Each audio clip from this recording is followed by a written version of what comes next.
Hello, I'm Anthony. Today I want to talk to you about one of the greatest weapons in a guitarist's armoury. One of the things that separates guitarists from other musicians or guitars from other musical instruments is the ability to play open strings whilst playing complex chords elsewhere on the fretboard. A combination of those two things can be absolutely glorious and can be really inspirational. And that's what I want to talk really specifically about today. Inspiration for the composition of music. I've said this many times on my videos. From my personal perspective, none of it matters a hill of beans if I don't have a finished product at the end of the day. Everything that I do in the arena of music is with the intention of completing pieces of music, original creations by me. And so I want to use every tool in my toolbox to help me be creative, to provide me with inspiration that I can then go on to write original pieces of music. So I'm going to do that with open chord positions today. Everything that I'm going to do today is going to use two different open chord positions, E minor and C major. And I'll play the open chord version of C major. So I've let the low E ring there as well. That's a very significant thing because everything that I'm going to do today is going to utilize all six strings or have the capacity to utilize all six strings. So a little bit of background before we begin. If we want to be able to play all six strings on the guitar at any time, then all of those strings need to be in the key that we're playing. Now, when a guitar's tuned normally, we just deal with the major and minor scales for now. There are six keys that fall naturally out of the open position. The major keys are C, D, and G, and the minor keys are E, A, and B. All six of those keys have every one of the open strings naturally part of their scale, and so theoretically we can play any chord on the guitar, and as long as the fretted notes are also in the key whatever we're playing, then the open strings will be too. They'll always be consonant. Now obviously that's not taking away the possibility to generate discord. If I fret a note that's one semitone away from an open string, then obviously they're going to be discordant. But that's what we're going to do today. We're going to go through some basic building blocks that I can create as much melodic interest, some really cool sounds out of this thing, and hopefully inspire you to write some music. One final point before we get underway, those six keys are only limited to standard tuning. Adding capos or retuning any of your six strings is going to solve the majority of the problems for finding other keys. But today we're just going to deal with actually a single key. Everything that I'm going to do today is going to be in the key of E minor, and you can extrapolate the rules. Everything else is pretty straightforward. Okay, let's make a start. Here's what I'm talking about. Let's play an E minor. Obviously, that chord is in the key of E minor, its root position. But the finger positioning that I have on my A and D strings, I'm going to use that to slide everywhere else on the fretboard. So now I'm interested in finding every place on the fretboard where these two fingers, placed on the same fret on strings 4 and 5, where do they lie in key? Well, the first one's on fret 5. If I fret those two frets on fret 5, every one of those notes is in the key of E minor. Now, if you see me looking at the screen, I've actually got, because I'm absolutely useless at remembering all of the notes on the fretboard, so I've got a little guitar tutor application in front of me. So it's going to be E, D, G, G, B, E. All of those notes are in the key of E minor. First thing to find out is whether or not the chord sounds good when all six strings are strummed. And the answer is, yeah, I think so. I think that sounds absolutely lovely. I've got no idea what the chord is, so let's find out. And here's Guitar Tutor, so you can make up your own mind. What's that chord? Is it a G6? Is it an E minor 7? Is it one of the more esoteric choices in that list? Generally speaking, I tend to favour the simplest possible chord. When I'm looking at all of the 12 alternatives that any chord could possibly be, I'm probably going to call that a G6. It doesn't particularly matter at the moment, but when I come to wrap a song around this, it's going to be really helpful to know what the underlying chord is that I might play on the piano, for instance. Now I want to find some sort of melodic or creative mechanism for getting between those two chord positions. So if I'm playing the E minor, and then I slide up, I want to know where I can play on this guitar that's going to sound good. So here's the first basic rule that I use. If any two of these strings are now producing exactly the same tone, I'm generally speaking going to discount one of them, and that's the case here. the two middle strings are both playing G. Now, sometimes the tonal difference can be sufficiently interesting for me to kind of bypass this, but as a heuristic, I'm going to drop one of those notes. So I now want to find an arpeggio that's going to sound good over this chord structure, skipping the open G string and come up to the B.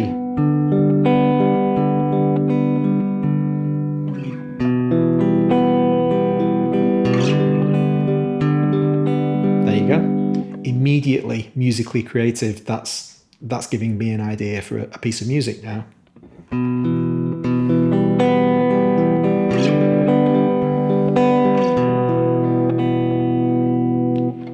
Let's find other places on the fretboard where that finger positioning works as well. We've got one on the 7th fret. The E and the A are both in the key of E minor.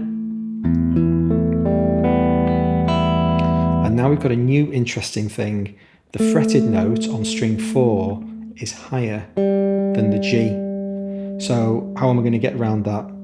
Well, another nice basic rule, I've got these kind of building blocks that I use when I'm doing these open string kind of exercises, is to rearrange the notes so that they're in ascending pattern and see what that sounds like. Sometimes it can help to have a tuner next to you if your kind of brain's getting a little bit addled. I've actually got a tuner off to the right that's telling me that that's the order in which to play those notes. So let's try doing some sort of chord work, arpeggio work with that. So I just went up and down there.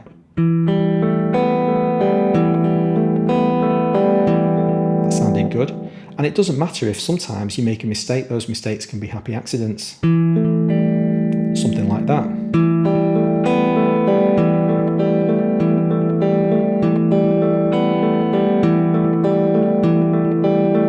Again, a musically creative idea. So let's stick all those three things together.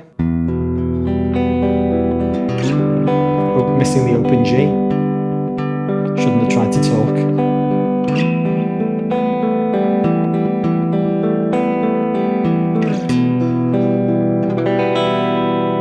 Excellent. Next one, where else have we got? Now we're starting to get into genuinely fruity territory. If you move up to the 9th fret, there's one up here. And those two notes sound quite interesting. There's quite a lot of tension there. F sharp, B, G. So the F sharp and the G are providing that clash, that dissonance. They're actually only a single semitone apart, so it might struggle if you're playing it in a chord version, but if you arpeggiate it,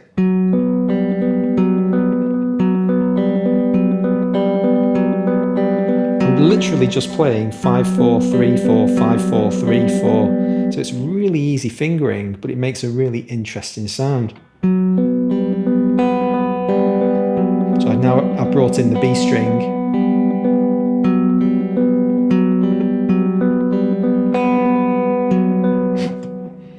Try that again.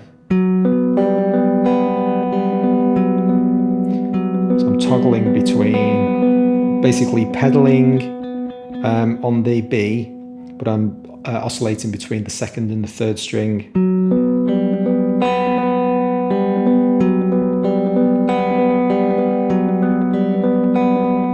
They're great pattern exercises for kind of getting these things onto your fingers as well. It forces a lot of dexterity because your brain is screaming at you that there's something horribly wrong here, but of course there isn't. It's just in a different place. So can we add that kind of interesting texture to the other stuff that we've got?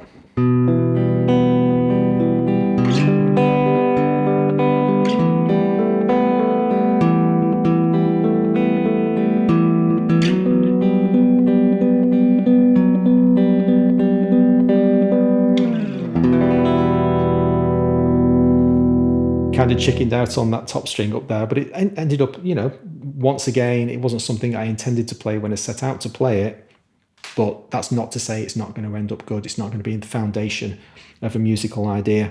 Got one more to go as well on the 10th fret. So we need to rearrange those notes to find out the order in which we're supposed to play them. So we have a G, a C, another G. So those two notes are identical, and then the B at the top. So do I want to drop one of the Gs? Probably. Let's drop the open string.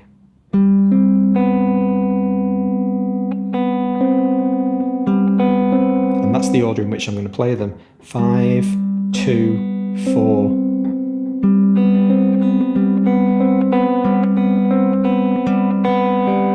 Oops.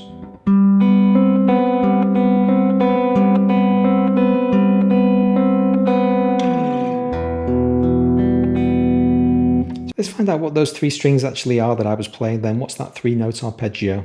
Shall we call it a C major 7? It's probably the simplest of the of the patterns there. It's a C major 7 with no third. So if I'm supporting that arpeggio with a keyboard line behind, I know that the E, the major third of C major 7 is available to me, and I can basically add that. The guitar's not playing it, but that's a free space for another musical instrument to play.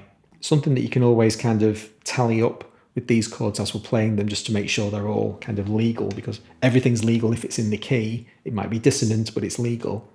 Is to have a look in the bottom left-hand corner of Guitar Tutor, and this tells you the simple stacked thirds of the chords in the scale. So on the left-hand column, column 1, we have the 3-note chords, then the 4-note chords, and the 5-note chords, and sure enough, there's C major 7. So ordinarily, I would play a C major 7 here.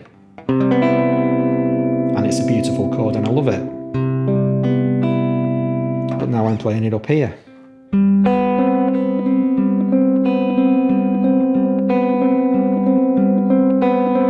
And that's really interesting. That's a brand new sound. I've never played a C major 7 in that way before. That's going to be really interesting.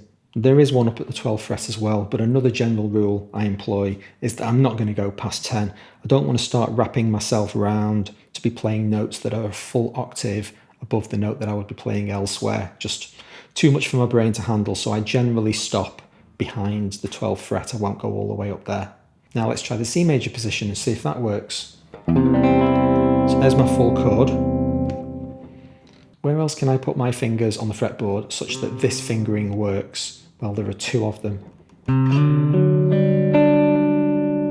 And that's one of my favourite go-to chords, the C major into the kind of fruity D. Let's find out what the fruity D really is called.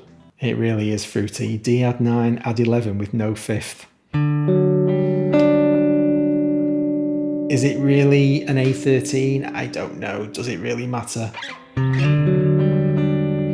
Actually, when I play this kind of sliding up chord, I generally don't play the E's. So let's take the E away. Simplifies it a little bit. Now we've got a D add 11. Again, if you're playing on the keyboard, you're going to be able to add that fifth, which in this case would be an A, and it's going to sound absolutely fine. But let's stick with what we've got.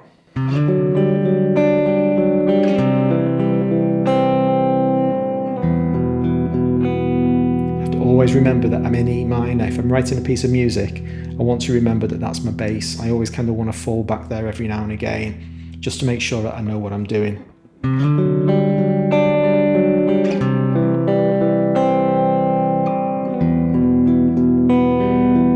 Kind of screaming chorus at me there. That in terms of the song structure, not the effect, that pattern might fit really nicely in the chorus. Now then, where's the other position?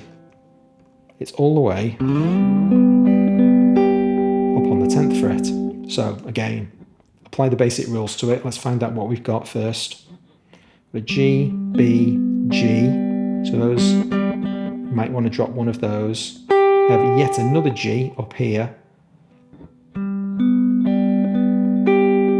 So I don't actually have an E. All I'm really playing is G's and B's.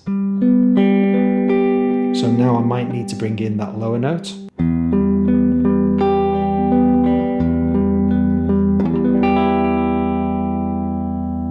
I'm playing E minor. So where I was falling down to the open string chord over here, I don't need to.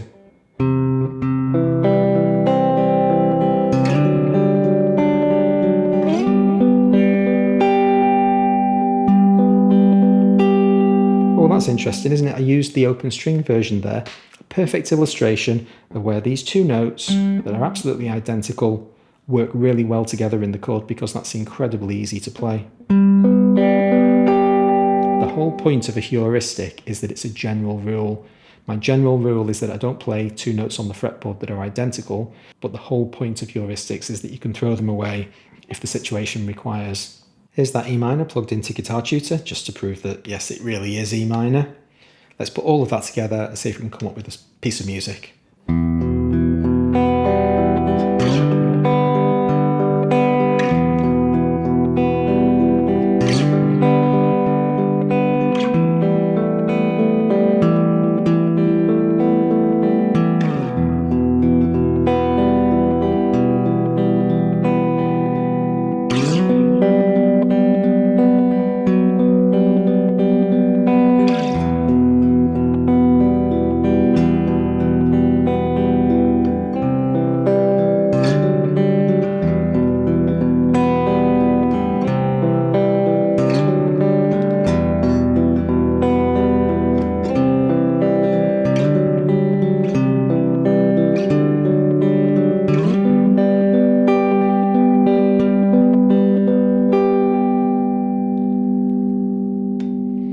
Needs a little bit of work, but I promise you, I genuinely created that on the fly. That wasn't something that was prepared. I'd worked out the chords beforehand, but I had no idea what I was going to play then. That might very well be the thing that I jam over for the next couple of weeks. And every time I pick the guitar up, I'm going to come up with new patterns. I'm going to introduce those other fret positions that I didn't use in that little bit. Now, sometimes the chords can be a little bit challenging. F sharp diminished, for instance, which is in the key of E minor, only has a single open string. The A is the only open string. So I might decide to graduate that chord up to an F sharp half diminished. That's going to give me access to the E. And now I can play 4th fret on the D string and then a couple of 5th fret. And there's my F sharp half diminished. And now off I go with that pattern up and down the fretboard, finding all of the instances where that chord works as well. If you're interested in obtaining a copy of Guitar Tutor, I make it freely available to my patrons and channel members. If you want to check out the links below, that would also be an awesome way to help support my channel. Hope you enjoyed the video. Please hit like if you did. Also drop a comment in the comments below. It really helps me with the YouTube algorithm stuff. Thanks very much for watching. See you next time.